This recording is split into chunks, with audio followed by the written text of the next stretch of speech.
नमस्कार साथियों, स्वागत है आप सभी का RWA civil services YouTube channel पर। और आज की इस कक्षा में हम मुख्य परीक्षा से संबंधित कुछ टॉपिक को लेकर चर्चा करने वाले हैं।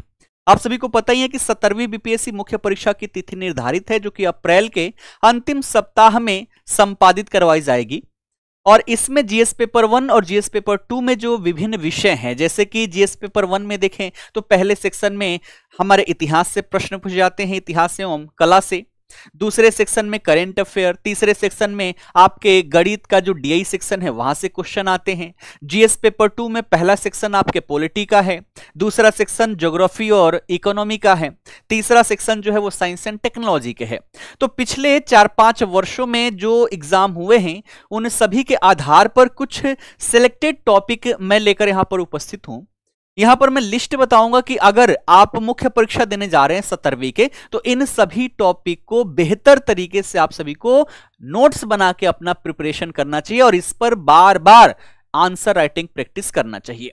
ठीक है, तो आइए समय जाया ना करते हुए एक बार इस सूची को हम देखते हैं। ठीक है, और ऐसे हर एक सब्जेक्ट का, जैसे आज इतिहास का है, फिर करंट अफेयर का लेकर आऊंगा, मैथ्स का लेकर आऊंगा, ठीक है ना, साइंस एंड टेक्नोलॉजी, ज्योग्राफी, कैसे कैसे क्वेश्चन पूछे गए हैं उसके आधार पर इंपॉर्टेंट जो भी टॉपिक होगा उन सभी पर हम डिस्कस करेंगे। ठीक है, चलिए तो देखते हैं। देखिएगा, अगर 17वीं बीपीएससी की बात कर ले, है ना, तो मुख्य परीक्षा में जीएस पेपर 1 और जीएस पेपर 1 के सेक्शन ए में जो आपका विषय वस्तु लिखा हुआ है वो क्या है? Modern history of India and Indian culture.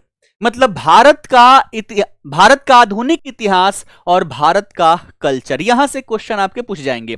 लेकिन सिलेबस जब आप पढ़ेंगे तो वहां पर सीधे तौर पर लिखा हुआ है कि आप जो भी पढ़ें उसको बिहार के विशेष संदर्भ में पढ़ें, क्योंकि क्वेश्चन आपके वहां से जोड़ के पूछे जाएंगे, है ना। तो कहां कहां फोकस करना चाहिए अगर हम इतिहास की बात कर ले, है ना। अगर हम इतिहास की बात करें तो इतिहास में कौन कौन टॉपिक तो आपको बेहतर तरीके से पढ़ लेना चाहिए। आइए इसको समझने का प्रयास करते हैं। देखिएगा, सबसे पहला, है ना, सबसे पहला और इंपॉर्टेंट है बिहार में भारतीय राष्ट्रीय आंदोलन, है ना। जो भारतीय राष्ट्रीय आंदोलन हुआ, तो भारतीय राष्ट्रीय आंदोलन प्रॉपर पढ़ लीजिए, साथ ही साथ उसमें बिहार की क्या योगदान रही है, कौन कौन से महत्वपूर्ण व्यक्तित्व हैं जो उसमें शामिल हैं, इसको आप कर लीजिए, है ना। जैसे कि बिहार में स्वतंत्रता संग्राम का, है ना, स्वतंत्रता संग्राम में बिहार का क्या योगदान रहता है। सबसे इंपॉर्टेंट टॉपिक आप देखेंगे चंपारण सत्याग्रह और गांधी जी की भूमिका, हर बार यहां से क्वेश्चन पूछ जाते रहे हैं। तो जितने तरीके से यहां पर क्वेश्चन बन सकते हैं बनाइए और उसको लिखने का प्रयास कीजिए। साथ ही साथ बिहार के प्रमुख स्वतंत्रता सेनानी जैसे कि राजेंद्र प्रसाद, जयप्रकाश नारायण, अनुग्रह नारायण सिन्हा आदि, है ना, रविन्द्रनाथ टैगोर, इन सबसे क्वेश्चन पूछे गए हैं। फिर 1857 की क्रांति में बिहार की भूमिका, फिर स्वदेशी आंदोलन और बिहार की भूमिका, उसमें बिहार के नेता कौन कौन रहे। फिर विद्रोह की बात करें तो संथाल विद्रोह, बार बार क्वेश्चन यहां से पूछे जाते हैं। तो संथाल विद्रोह के कारण क्या है ना, कौन कौन सी घटनाक्रम हुई और परिणाम क्या रहे। साथ ही साथ बिहार में जो जनजातीय आंदोलन जितने भी हो रखे हैं उन सभी के बारे में आप सभी को अच्छे से पता होना चाहिए। ठीक है, फिर देखिएगा आर्ट एंड कल्चर में मौर्य काल और मौर्य काल से संबंधित जो कला है वहां से क्वेश्चन आपके आते हैं, जैसे कि मौर्य साम्राज्य की विशेषता क्या रही, बिहार में इसका प्रभाव क्या रहा, मौर्य कला और वहां की स्थापत्य क्या रहे, जैसे कि अशोक के स्तंभ की बात कर ले, स्तूप की बात कर ले। ठीक है, और साथ ही साथ ये जो भी पढ़ो बौद्ध धर्म से इसका क्या संबंध है, इससे जोड़ के आपके क्वेश्चन बार बार पूछे गए हैं। ठीक है, उसके बाद पाल कला और वास्तुकला, है ना, जैसे कि पाल वंश की कला की प्रमुख विशेषताएं क्या रही, बिहार में पाल कला के मूर्ति कला और स्थापत्य कला के उदाहरण भी आप सभी को पता होना चाहिए। जो भी लिखो बिहार से रिलेट करके और साथ ही साथ उसमें कुछ एग्जाम्पल भी अवश्य देना है। फिर आपका पटना कलम चित्रकला, है ना, पटना कलम शैली की विशेषताएं, इसका ऐतिहासिक महत्व क्या है, बिहार की सांस्कृतिक धरोहर के रूप में इसकी भूमिका क्या रही, इन सबको कवर कर लो। सबसे वेरी वेरी इंपॉर्टेंट में ये भी टॉपिक है जहां से हर साल क्वेश्चन आते हैं, बिहार में पश्चिमी शिक्षा का विकास कैसे हुआ। जैसे कि अंग्रेजी शासनकाल रहा तो अंग्रेजी शासनकाल के दौरान बिहार में शिक्षा का प्रसार किस तरीके से हुआ। साथ ही साथ पटना विश्वविद्यालय और अन्य जितने भी शैक्षणिक संस्थान है उनकी स्थापना कैसे हुई, है ना, पाश्चात्य शिक्षा जो है उसका विकास किस तरीके से हुआ, है ना, उसके उद्देश्य क्या रहे, रिजल्ट क्या निकले, ये सब आपको अच्छे से पता होना चाहिए। इस पर आप कमांड बना लीजिए। फिर देखिएगा बिहार के जनजातीय विद्रोह हैं, इनके बारे में पता होना चाहिए, जैसे कि 19वीं सदी में जो जनजातीय विरोध हुए उसके कारण क्या रहे, है ना, उसके परिणाम क्या रहे, है ना, इन सब के बारे में। और साथ ही साथ आप पढ़ते हैं कि मैक्सिमम इसमें असफल रहता है, तो असफल क्यों रहा ये सब भी आप सभी को पता होना चाहिए। फिर रविंद्रनाथ टैगोर और बिहार, है ना, तो टैगोर के विचार, भारतीय राष्ट्रीय आंदोलन में उनकी भूमिका क्या रही, बिहार के संदर्भ में उनकी सामाजिक और सांस्कृतिक प्रासंगिकता, है ना। तो ये इंपॉर्टेंट टॉपिक है जिसके बारे में आप बेहतर तरीके से नोट्स बनाएं और बार बार आंसर राइटिंग इस पर करें, क्योंकि बार बार यहां से क्वेश्चन पूछे गए हैं। अब मैं क्यों कह रहा हूं, मैं इसलिए कह रहा हूं क्योंकि अभी हम बात करेंगे पिछले 5 वर्षों में क्या क्या क्वेश्चन पूछे गए हैं, आप सभी को इससे आइडिया लग जाएगा, है ना। तो देखिए, तैयारी अगर बेहतर तरीके से करना है तो क्या करना चाहिए, सबसे पहले तो पिछले वर्षों का प्रश्न पत्र देखिए, जैसे 63वीं से लेकर 69वीं तक जो मेंस हुए हैं, जीएस पेपर 1, इसमें इतिहास सेक्शन में कैसे कैसे प्रश्न पूछे गए हैं, अगर आप इस पर नजर डालेंगे तो आपको अच्छे से ये अंदाजा हो जाएगा कि कैसे कैसे क्वेश्चन पूछे जा रहे हैं। उसके आधार पर अपनी तैयारी बेहतर करेंगे, प्रैक्टिस ज्यादा करेंगे।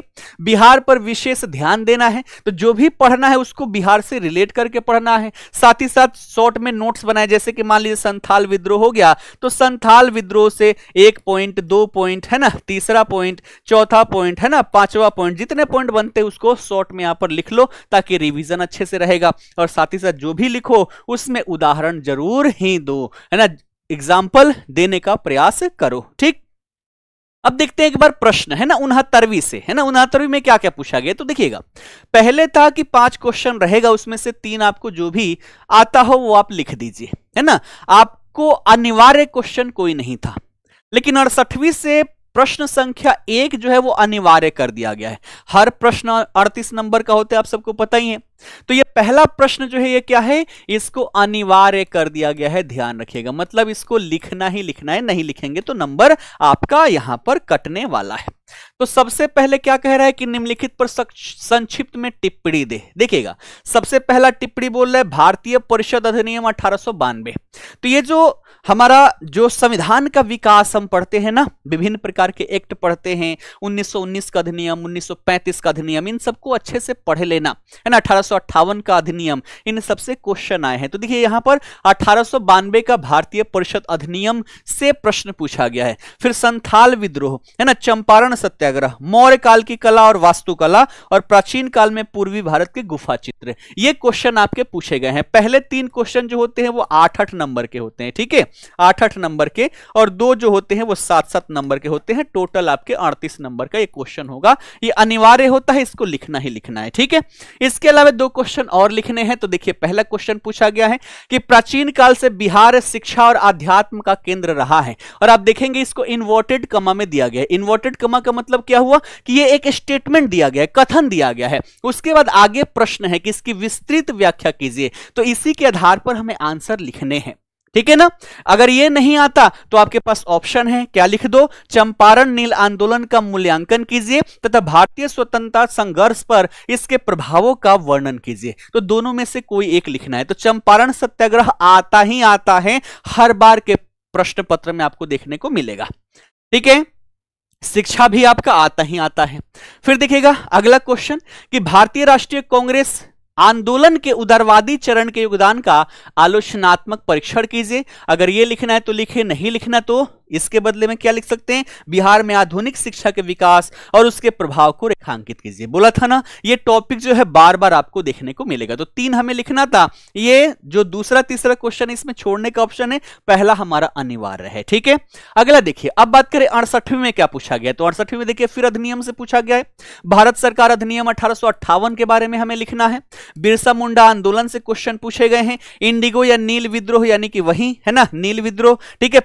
पटना कलम चित्रकला हो गया, और प्राचीन काल में पूर्वी भारत में गुहाओं का विकास, है ना। तो 8 8 8 7 7 ये 5 क्वेश्चन हमें यहां पर लिखना है 38 नंबर का। फिर देखिएगा, भारतीय राष्ट्रीय आंदोलन के उदय के कारणों की चर्चा कीजिए। इसने स्वतंत्रता संग्राम को किस प्रकार दिशा दी। ये क्वेश्चन अगर ये नहीं लिखना चाहते हैं तो दूसरा लिख सकते हैं कि ब्रिटिश शासन की विभिन्न योजनाओं के अंतर्गत बिहार में औपनिवेशिक तकनीकी शिक्षा के विकास की चर्चा कीजिए। इसके प्रभाव का आलोचनात्मक विश्लेषण कीजिए। फिर से शिक्षा से है। तो आपके पास मेंस में ऑप्शन है, जैसे यूपीएससी में कोई ऑप्शन नहीं है, अगर 20 क्वेश्चन है तो 20 लिखना है, लेकिन इसमें आपको छोड़ने का ऑप्शन है, अगर एक नहीं आता तो दूसरा लिखिए, ठीक है ना। तो ये आप देख सकते हैं, बहुत ही बेहतर तरीके से हम इसको तैयारी करके अच्छा अंक यहां पर ला सकते हैं।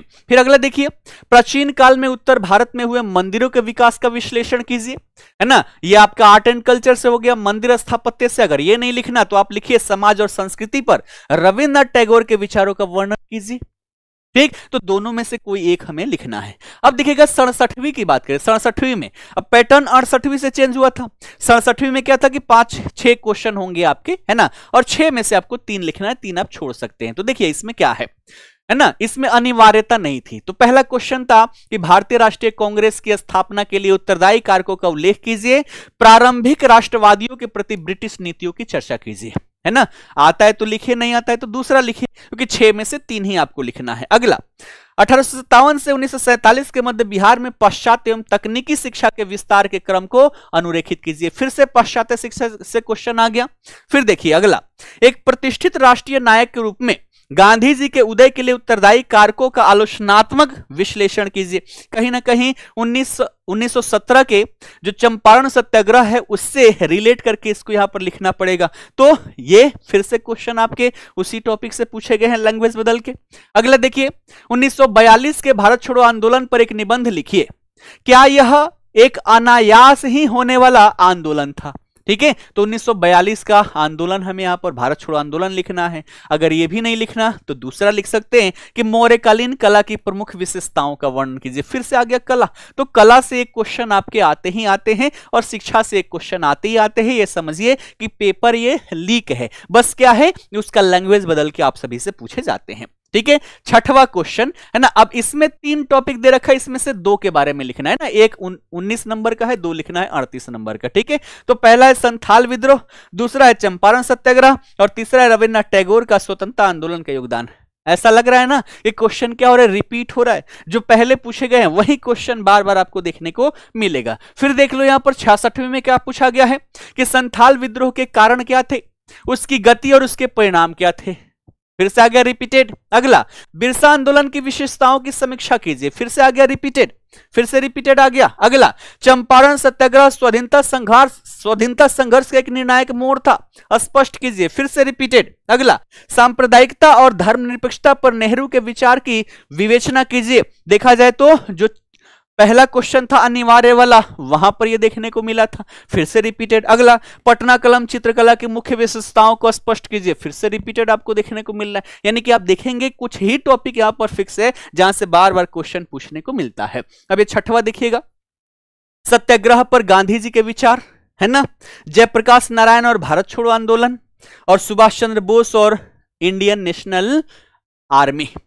इन तीनों में से कोई 2 के बारे में लिखना है। ठीक, आइए आगे देखते हैं। ये आपकी 65वीं की है। 65वीं में क्या पूछा गया है, 1857 के विद्रोह के क्या कारण थे, बिहार में उसका प्रभाव क्या था। ठीक है, फिर से रिपीटेड लग रहा है। अगला, 1858 से 1914 के दौरान बिहार में पाश्चात्य शिक्षा के संप्रसार का वर्णन कीजिए। फिर से पाश्चात्य शिक्षा आ गया, लैंग्वेज बदला गया। ठीक, फिर स्वामी सहजानंद और किसान सभा आंदोलन पर एक टिप्पणी लिखिए। ठीक है, ये किसान आंदोलन से है। ठीक, अगला, राम मनोहर लोहिया और जयप्रकाश नारायण के सामाजिक और आर्थिक चिंतन की व्याख्या कीजिए। यानी कि जो इंपॉर्टेंट पर्सनालिटी है जिनका राष्ट्रीय आंदोलन, भारतीय राष्ट्रीय आंदोलन में अहम योगदान है, उनके बारे में तो भैया बढ़िया से नोट्स बना के रखो, एक क्वेश्चन आपका वहां से आएगा ही आएगा। अगला, पाल कला तथा भवन निर्माण कला की विशेषताओं का स्पष्ट कीजिए तथा बौद्ध धर्म के साथ उनके संबंध पर भी प्रकाश डालिए। ठीक है, फिर से आपका क्या आ गया, कला से एक आ गया। तो पाल कला, मौर्य कला, पटना कलम हो गया, है ना, मधुबनी पेंटिंग हो गए। यहां से क्वेश्चन आपको देखने को मिलता है। और फिर से ये जो है 3 में से 2 लिखना है। तो डॉक्टर राजेंद्र प्रसाद और राष्ट्रीय आंदोलन, रिपीटेड, है ना, जाति और धर्म पर गांधी जी के विचार और बिहार में दलित आंदोलन। तो ऐसे ऐसे क्वेश्चन आप सभी से बार बार पूछे गए हैं। यानी कि इतिहास का सेक्शन है, हम ऐसा कह सकते हैं कि कुछ टॉपिक यहां पर फिक्स हैं जहां से बार बार आयोग जो है क्वेश्चन पूछती रही है। अगर इन टॉपिक पर हम बेहतर कमांड बनाकर जाएं, है ना, और साथ ही साथ दूसरे बच्चों से अलग अगर लिखना है तो जो भी है उसको अच्छे पॉइंट से हम क्या करें, डिनोट करें। उसके निगेटिव एस्पेक्ट है तो वो भी हम यहां पर डालें। कंक्लूजन हमारा बाकियों से बेहतर हो, ठीक है। उसके बाद इंट्रोडक्शन तो इतना तगड़ा हो, क्योंकि कहीं पर भी किसी से आप मिलते हैं तो सबसे पहले इंट्रोडक्शन होता है। अगर इंट्रोडक्शन में वो सामने वाला व्यक्ति जो है पसंद आ गया तो फिर आप उससे दोस्ती कर लोगे, और पसंद नहीं आया तो दोस्ती नहीं करोगे। वैसे यहां पर भी अगर इंट्रोडक्शन उस लायक है कि जो एग्जामिनर है, जो आपका कॉपी चेक कर रहा है, उसको देखते ही दिल उसका बाग बाग हो जाए, तो पूरा आंसर पढ़ेगा आपका बढ़िया से, वहां पर पढ़ के एक एक लाइन पर वो आपका आंसर जो है वो वैल्यूएट करेगा, अच्छा नंबर यहां पर मिलेगा। तो जो टॉपिक यहां पर आपको लग रहा है, जो मैंने शुरुआती दौर में दिया है, उस पर तो बढ़िया से कमांड कर लीजिए। बाकी इन प्रश्नों के आधार पर आप बेहतर कमांड करके एक बेहतर आंसर लिख सकते हैं, ठीक है। तो आशा करता हूं ये सेशन जो है आप सभी को अच्छा लगा होगा, कहीं ना कहीं आपके लिए प्रॉफिटेबल हो, ऐसा मैं विश्वास करके चल रहा हूं। फिर मिलेंगे एक अगले टॉपिक के साथ, अगले सब्जेक्ट के साथ, है ना, कि उसमें कहां कहां पर फोकस करें ताकि हमारा बेहतर नंबर आ सके, ठीक है। मिलते हैं फिर नेक्स्ट सेशन में। आप सभी का बहुत बहुत धन्यवाद।